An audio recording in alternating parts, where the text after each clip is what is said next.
Hello friends, السلام علیکم۔ کیا حضرت ابوبکر صدیق رضی اللہ تعالیٰ عنہ نے سیدہ فاطمہ رضی اللہ تعالیٰ عنہ کا غضب کیا تھا؟ وہ یونیورسٹی کا اسٹوڈنٹ تھا اور میرے ایک عزیز کا کلاس فیلو بھی۔ وہ میرے اسی عزیز کے ساتھ مجھ پر کچھ تاریخی قسم کے سوال کرنے آیا تھا۔ وہ اپنے مسلک کے اعتبار سے بڑے علمی گھرانے سے تعلق رکھتا تھا، اس کے پاس کافی معلومات بھی تھی۔ اس کے بقول میرے ان سوالات کا جواب کسی مولوی کے پاس نہیں ہے۔ میں نے اس سے جب ملاقات کی تو اس کی ہر ادا سے گویا علماء سے حتیٰ کہ صحابہ کرام رضی اللہ تعالیٰ عنہ سے بھی نفرت و حقارت کی جھلک واضح تھی۔ میں نے میزبان ہونے کی حیثیت سے بڑے اخلاق سے انہیں بٹھایا۔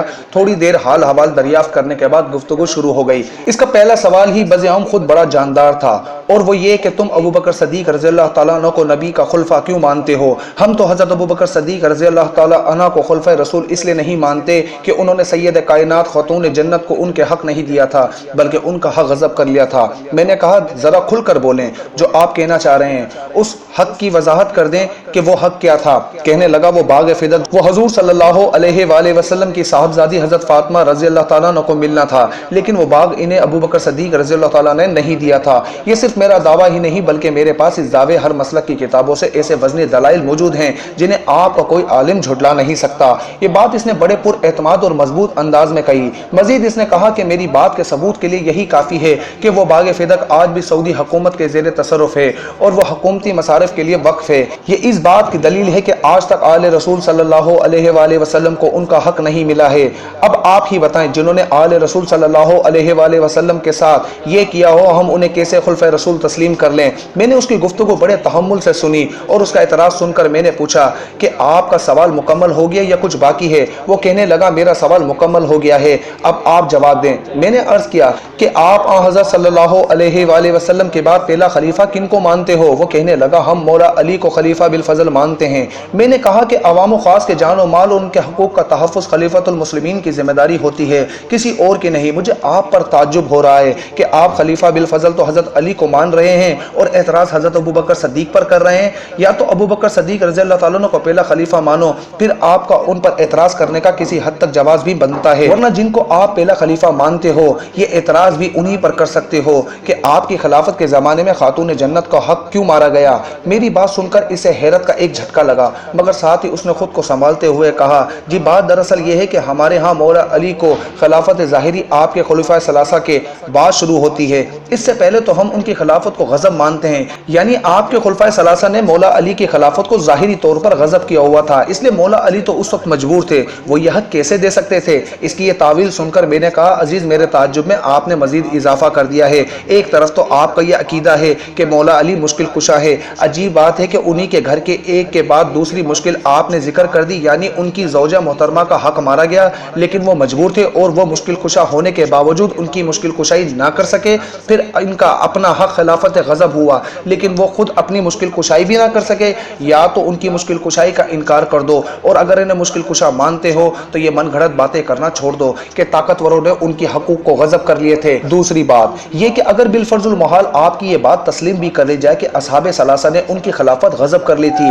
اب سوال یہ ہے کہ خلفائے ثلاثہ کے بعد جب حضرت علی کو ظاہری خلافت مل گئی اور ان کی شہادت کے بعد انہی کے صاحبزادے حضرت حسن خلیفہ بنے، تو کیا اس وقت انہوں نے باغ فدق لے لیا تھا جب آپ کے بقول وہ خلفائے ثلاثہ کے زمانے میں غضب کیا گیا تھا؟ اب تو انہی کی حکومت تھی جن کا حق غضب کیا گیا تھا، لیکن انہوں نے اپنی حکومت ہونے کے باوجود اس حق کو کیوں چھوڑ دیا تھا؟ آج بھی آپ کے بقول وہ سعودی حکومت کے کنٹرول میں ہے، تو بھائی وہ باغ جن کا حق تھا جب انہوں نے ہی چھوڑ دیا تو آپ بھی اب مہربانی کر کے ان قصوں کو چھوڑ دیں۔ اور اگر آپ کا اعتراض حضرت ابوبکر صدیق رضی اللہ تعالیٰ عنہ پر ہے کہ ان کی ظاہری خلافت میں آل رسول کو باغ فدق کیوں نہیں ملا، تو یہی اعتراض آپ کے حضرت علی پر بھی ہوگا کہ ان کی ظاہری خلافت میں آل رسول صلی اللہ علیہ وآلہ وسلم کو باغ فدق کیوں نہیں ملا۔ میری بات سن کر وہ کچھ سوچنے لگا، مگر میں نے اسی لمحے اس پر ایک اور سوال کر دیا کہ آپ ہی بتائیں کہ وراثت صرف اولاد کو ہی ملتی ہے یا بیویوں اور دوسرے ورثہ کو بھی ملتی ہے؟ کہنے لگا بیویوں اور دوسرے ورثہ کو بھی ملتی ہے۔ میں نے کہا پھر آپ کا اعتراض صرف حضرت فاطمہ رضی اللہ تعالیٰ عنہ کے بارے میں کیوں ہے؟ حضور صلی اللہ علیہ وآلہ وسلم کی ازواج محترات کے بارے میں آپ نے کیوں نہیں کہا کہ انہیں بھی وراثت سے محروم رکھا گیا؟ اور آپ جانتے ہیں کہ ازواج محترات میں حضرت ابوبکر صدیق رضی اللہ اللہ تعالیٰ عنہ کی صاحبزادی حضرت عائشہ رضی اللہ تعالیٰ عنہ اور حضرت عمر رضی اللہ تعالیٰ عنہ کی صاحبزادی حضرت حفصہ رضی اللہ تعالیٰ عنہ بھی ہیں۔ آپ نے خلفائے رسول صلی اللہ علیہ وآلہ وسلم پر یہ الزام دھرنے سے پہلے کبھی نہیں سوچا کہ اگر انہوں نے نبی کریم صلی اللہ علیہ وآلہ وسلم کی صاحبزادی کو حضور صلی اللہ علیہ وآلہ وسلم کی وراثت نہیں دی تو اپنی صاحبزادیوں کو بھی تو اس سے محروم رکھا ہے؟ میری گفتگو سن کر اب وہ مکمل خاموش تھا، ساتھ ہی وہ گہری سوچ میں ڈوبا ہوا بھی معلوم ہوا۔ میں نے اسے پھر متوجہ کرتے ہوئے کہا، کب تک ان پاک ہستیوں کے بارے میں بدگمانی پیدا کرنے والی بے سروپا جھوٹی باتوں کی وجہ سے حقائق سے آنکھیں بند کر کے رکھو گے؟ اب میں تمہیں وہ حقیقت ہی بتا دوں جس کی وجہ سے حضور اقدس صلی اللہ علیہ وآلہ وسلم کی وراثت آپ صلی اللہ علیہ وآلہ وسلم کے کسی وارث کو نہیں دی گئی۔ وہ خود جناب رسالت مآب صلی اللہ علیہ وآلہ وسلم کا فرمان ہے، یعنی ہم انبیاء دنیا کی وراثت میں نہ کسی کے وارث بنتے ہیں اور نہ کوئی ہمارا وارث بنتا ہے۔ ہم جو مال و جائیداد چھوڑتے ہیں وہ امت پر صدقہ ہوتا ہے۔ میں نے اسے کہا، عزیز یہ وہ مجبوری تھی جس کی وجہ سے حضرت ابو بکر صدیق رضی اللہ تعالیٰ عنہ سے لے کر حضرت علی رضی اللہ تعالیٰ عنہ اور حضرت حسن تک کسی بھی خلفاء نے باغ فدق آل رسول کا حق نہیں سمجھا، جسے لے کر آج بھی ان کے درمیان نفرتیں ڈالنے کی کوشش کر رہے ہیں۔ نوجوان اب میری گفتگو سن کر پریشان اور نادم محسوس ہونے لگا۔ پھر انتہائی عاجزی سے اس نے مجھے دیکھا اور کہا کہ آپ کا بہت بہت شکریہ، آپ نے میری آنکھیں کھول دی۔